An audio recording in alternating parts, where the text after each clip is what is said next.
La reine Elisabeth II d'Angleterre est morte le 8 septembre 2022 à l'âge de 96 ans. À un moment de l'histoire, qui n'est pas si lointain, Elisabeth II d'Angleterre aurait pu devenir reine de France.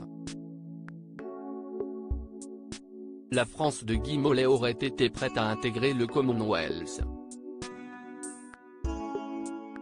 La reine Elisabeth II d'Angleterre est morte le 8 septembre 2022 à l'âge de 96 ans.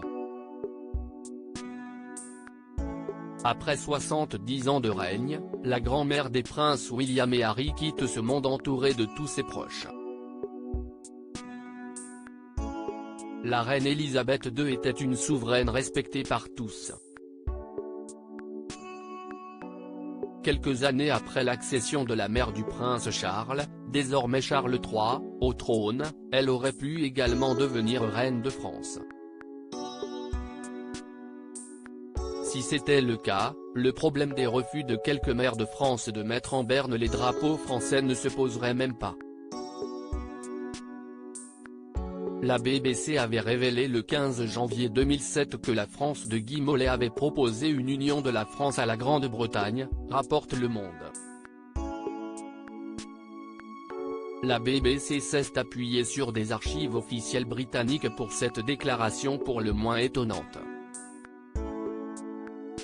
Lors d'un récent séjour à Londres, le 10 septembre 1956, le président du Conseil français, M. Mollet, a évoqué la possibilité d'une union entre le Royaume-Uni et la France, rapportent les documents.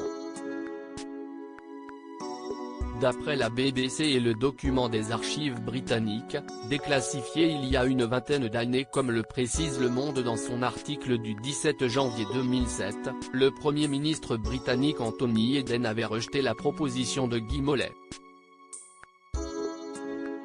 Elisabeth II, non à l'Union, mais oui au Commonwealth. Le Premier ministre britannique, Anthony Eden, avait rejeté l'idée de l'union entre la France et la Grande-Bretagne pour une expédition commune dessus et proposée par Mollet.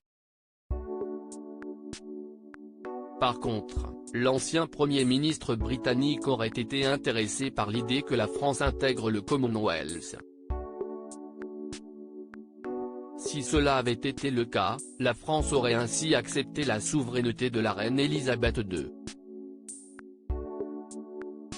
Elisabeth II d'Angleterre aurait ainsi pu devenir le chef de l'État français. L'article de Le Monde parle d'un document daté du 28 septembre 1956 qui stipulerait que M. Mollet ne pensait pas que l'acceptation de la souveraineté de Sa Majesté par la France soulève des difficultés, et que les Français seraient favorables à une citoyenneté commune sur le modèle irlandais.